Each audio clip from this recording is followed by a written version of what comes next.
Alright everybody, how's it going today?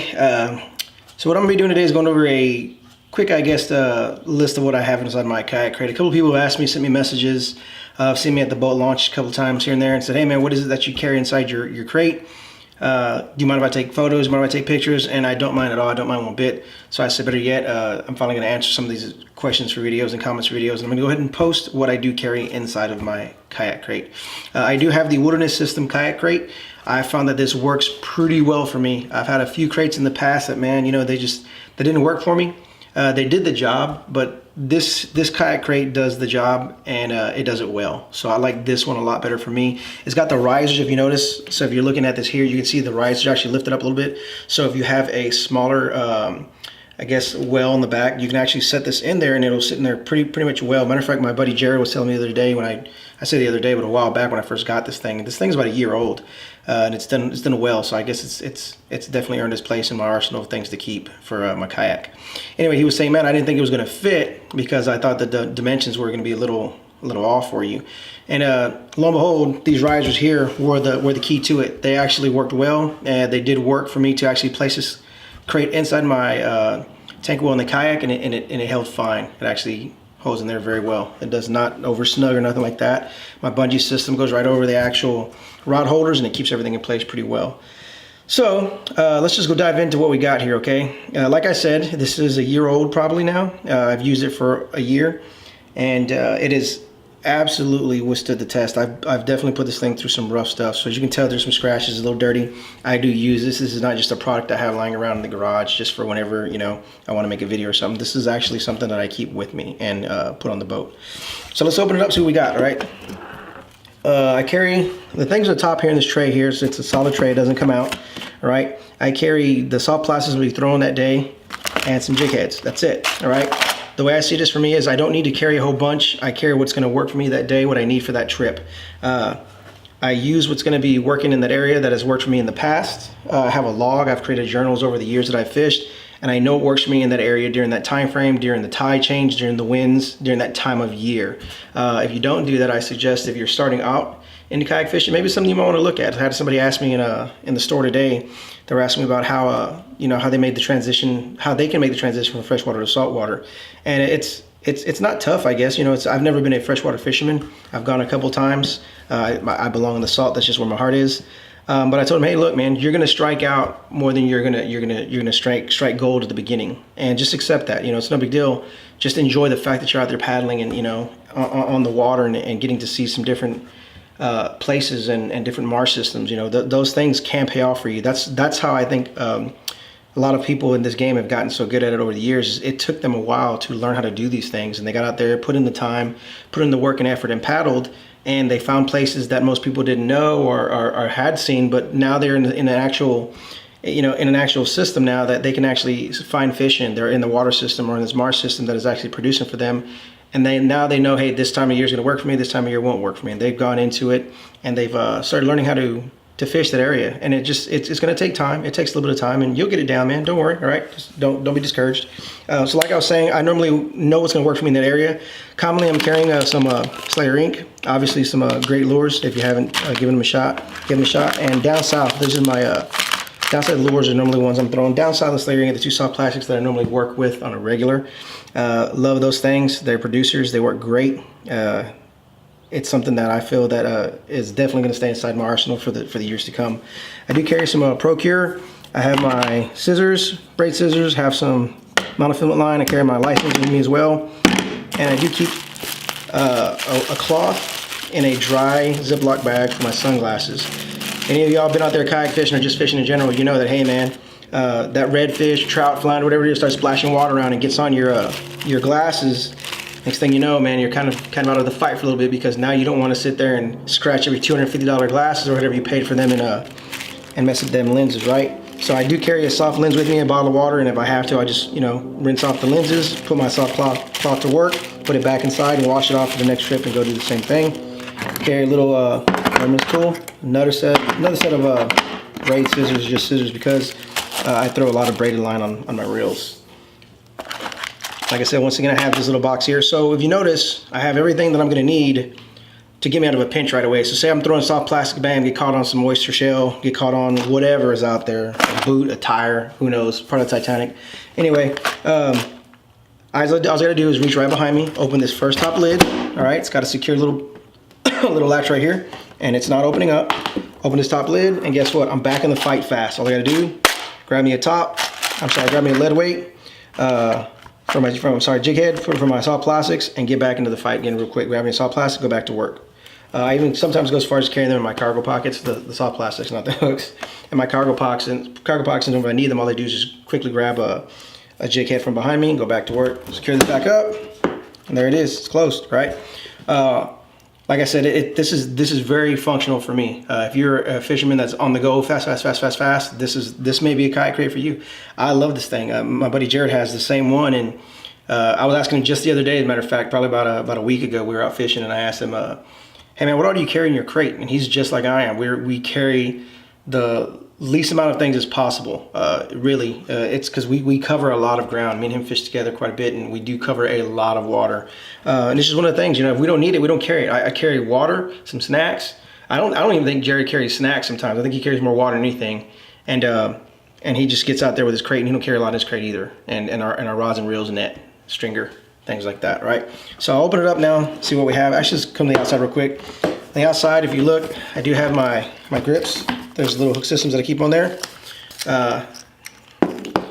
So my grips will stay right behind me, and I need them. All I do is reach back behind me. They're connected onto a little ring here, and there they are. They sit right there ready for me to go. I have my forceps, right? So if I need to get a hook out of a mouth, my forceps here ready to go.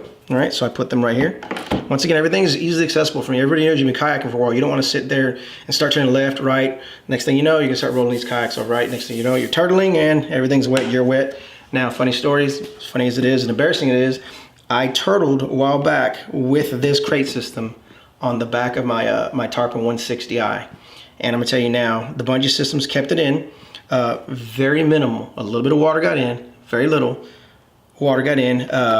Of the lids here, because these things were secured, I didn't lose anything. I didn't lose nothing at all.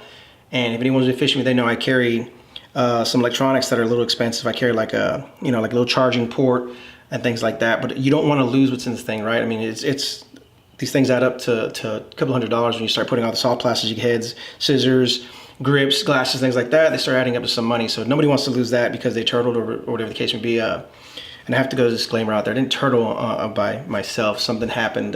Somebody had a fishing line out that I was coming in, and I was trying to be a nice guy and dip my pole down so I didn't tangle up their lines. And in the process of doing that, I rolled my kayak. Wasn't my shiniest moment. Let me tell you what. It's pretty wet, a little embarrassed, but hey, I kept on my gear. Everything was good, right? Happens to the best of us. So let's go inside to get inside the tank itself now. Here we go. We're inside the crate. So if you can see what I have in here, hopefully the camera angle is good enough. One of the first things I'll go to is a first aid kit. All right, I carry a first aid kit with me. I was on a fishing camping trip recently. I say recently, about a couple of months back. And a buddy of mine got out of the kayak, stepped in some mud, and went to put his hand down and immediately cut his hand on some moisture.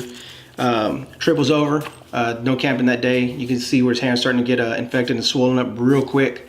We were able to put some antibiotics on it, some stuff that I have in here, put some bandages on it, clean it out real quick, and away we went. This isn't obviously the end all. I know this is not designed for you to go and stitch anybody up or like that. It's designed to go ahead and put some band-aids on, try to help stop the bleeding of some of the cuts that you may have, some of those minor stuff you may get out there while you're in the marsh or just out fishing your kayak. If you need real medical assistance, obviously this is going to be enough to get you back, hopefully get you back to the launch so you can get some real good help, okay? So that's the medical kit. I do carry a hand towel. If you notice, it has the little ring on it here. This is so that if I have my little ring on my belt or something like that, I can have this attached to me, and any given time I need that cloth, it's right here on my side, okay? I'm just gonna put things over here. I don't have to reach on the ground. Carry an extra set of glasses, all right? Like I said earlier, sometimes the water, splashes up on your lenses from the fish that you're catching, but I've actually lost glasses that I didn't have a float on or a strap on, looking down, turning my head, whatever the case may be, and I lost some glasses. So I do carry an extra set just in case it happens. Guys, if you haven't got your set of polarized lenses, they are game changers, man. I'm telling you right now, you'd be surprised how much more you can see with some polarized lenses on and you're out fishing. It's a game changer. Try them out. Give it a shot, and I promise you're gonna realize, man, it's unbelievable how much you can actually see when you have these lenses on versus not having them on. Okay, so now we'll move into my stringer. So I do carry this string, and I carry another stringer on the outside here when I am fishing. So I carry two stringers with me. You never know when one of these little bulbs are gonna come off, or you're gonna lose a stringer. It happens, all right? This happens to some of the best of us. I have a buddy of mine, no names. These little bulbs here happen to just kill him so much. Fish, I won't even get into it. I've lost quite a few fish with him and this bulb and the stringer. He knows what I'm talking about right now. It's pretty funny. So one of the guys asked me before he saw my string, he's like, hey man, do you have cutters to cut these zip ties? Why do you do that? First off, this is a Stinky Pants stringer. All right, so if, do it this way. If you don't know what they are, go look them up, Stinky Pants. All right, that's where is that? Yeah, Stinky Pants, man. They're awesome stringers. Highly recommend you give them a shot, look at them. Great stuff. This is all I run, all right, because I love the fact that they can, some of the actual stringers are a little rubbery, so if you're out fishing and the taxman, shark, gator, whatever, decides to come and get a hold of your stringer, they can chop right through it, and hey, everyone's safe. You're good to go. You don't have to worry about being tugged underwater. Some of the ones they make do have wire and stuff in them. Go to the site, check them out. You won't be disappointed. Anyway, the guy was asking me, he goes, hey man, you zip tie your things. What do you do that for? I mean, how are you going to open and do you carry, how are you going to get the stringer open? Do you carry snips with you or this and that? And I'm like, no, actually I don't. I purposely use the smallest little, where are these here? I guess you can say zip ties that I can get for this reason. So if I have to, all I do is when I need to, just pop them open, grab it here, and same thing, just pop it open, and there it is. My stringer is accessible to me now. But this is what happens if I don't do that. It could just get in there and start to untangle itself and get in my other gear, right? So what I did was, decided to do that. My stringers worked fine for the whole time that I've done that. I've never torn it, never chafed it, nothing like that. Everything's been working great with it, and it keeps all my gear secured and in a nice, organized fashion, right? So give it a shot. It's a little trick I use, a little thing I do for me. You don't have to do it if you don't want to. Let's get these out of here. Carry my bait, all right? So my gulp or whatever I'm gonna throw, I carry in this little liquid locker here, and this is all I need, right? If I'm gonna throw under a popping cork, then this is what I'm gonna be throwing. All right, I just get them out of here and go to work. All right, so I carry my bait locker. I have one more right here. This is my top waters that I'm throwing, all right? So whatever top water I'm throwing for that area, this is what I'm gonna be using out of, and that's it. I carry my just 2 corks in here. It doesn't get in the way of anything else, so I know, hey, if I throw a popping cork and it gets busted off for whatever crazy reason, normally don't lose too many popping corks out there, not under artificial. I very rarely throw live bait these days, but I'll throw a popping cork, and if I lose one, then hey, I got 2 more to go to right off bat, right? Those are Boat Monkey popping corks. Check them out, pretty good. Hunchbacks. Carry some other top waters as well. You can take a look in there and see what's in there. All right, there you go.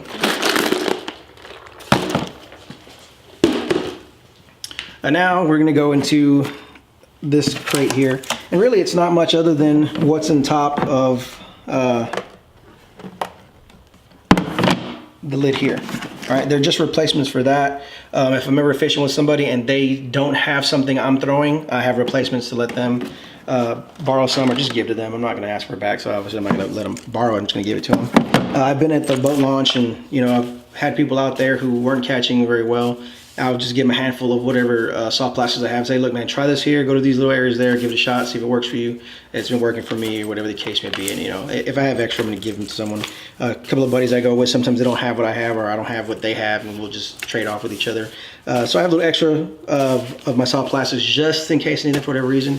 The not so popular colors I keep inside there. So whatever's not working for me, you never know that day. Like chartreuse may not work where you're at most of the time. And next thing you know, you're out into a little mouth of an opening and going into the marsh system somewhere. Next thing you know, you're fishing, this little shoreline, and there's trout just busting everywhere off of a chartreuse or something like that, or off of a pearl white. And next thing you know, you're like, man, I don't have any pearl whites. I left them home. Well, no, I just keep it inside the bigger locker that I don't access as often.